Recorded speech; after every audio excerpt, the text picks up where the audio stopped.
What is empathy? So, empathy is feeling for another situation, even if it doesn't affect you directly. Being an empath can be very draining at times. I was born an empath. It means that you feel very deeply.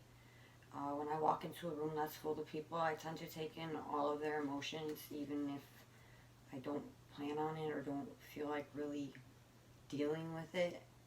It can be a gift, it can be a curse. Not all have the ability. I choose to embrace it as I feel anyone should that has the ability. It's also the first way to avoid being drained.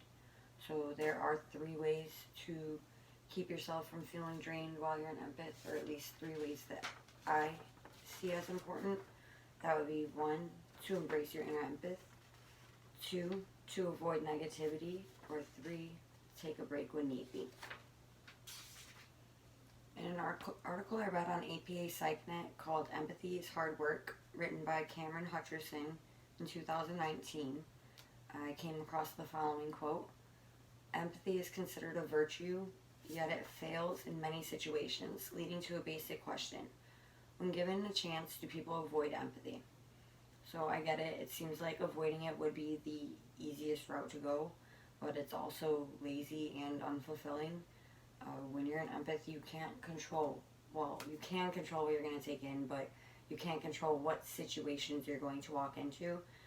So you're not really always aware of what vibes or what feelings are going to be floating around in the atmosphere.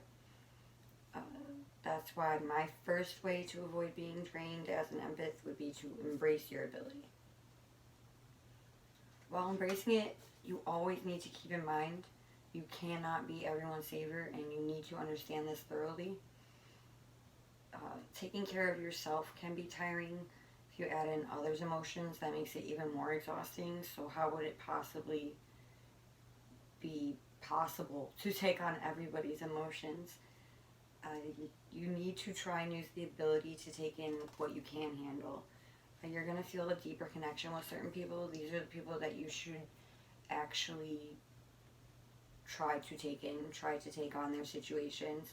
You can usually use your own situations, your own vibes, your own feelings to go ahead and assist them with their situation at hand, and it's going to be less draining since you're coming off of experiences you've already had. You also need to always remember that you are in control. I read an article called Artificial Intelligence and the Ongoing Need for Empathy, Compassion, and Trust, written by A. Kurasudoya. In the article, there was the following quote: "Because of these dynamics, one can say that fiction can serve as a skills lab for empathy." The accuracy in this quote is unnerving to me. I determined at a young age that I was an empath because how I determined this was by being read to. I always related to the characters more. I always had questions that weren't answered. It doesn't seem like this really relates, but as I grew up, I still kept that over caring personality, which to the average eye is all empathy really is. It's just caring too much. The next topic I have is equally important, which is avoiding negativity. Negative energy can be bad for anyone, especially for empaths. A person that sees no good in a situation can take a very bad toll out on an empath, a different toll that it would take out on the average person. I personally lash out or shut down completely. So by lash out, I mean I can't handle the situation at all, and I need to remove myself from it completely, or it's not going to be pretty.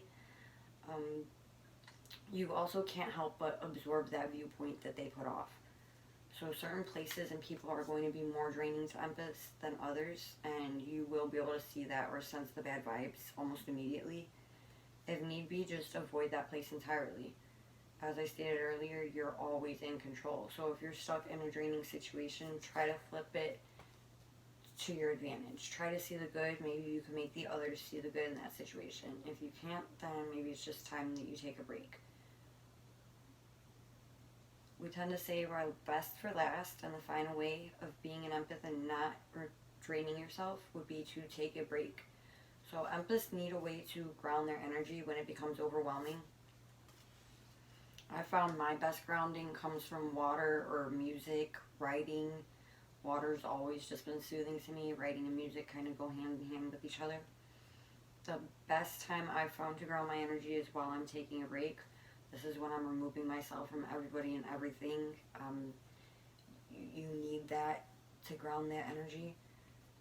Everyone can use a break, not just empaths, but especially empaths because they have all this extra emotions floating. Being overwhelmed is just a part of life, but being an empath is not a part of life, so it's important that you need to take that break for yourself. Find your ground, maybe water, it could be music, nature, candles, writing. Only you can take care of yourself. If you've bitten off more than you can chew, then maybe it's time to stop chewing. In conclusion, embracing your inner empath, avoiding negativity, and taking a break are the best ways to avoid feeling drained as an empath. A quote I read by Edie Schaefer from 2015 in the article Altruism, Cooperation, and Empathy sums it up best. Empathy involves identification with another and leads to increased pro-social behavior. I enjoyed having an empath trait. I believe it to be a beautiful little superpower, almost like psychic abilities.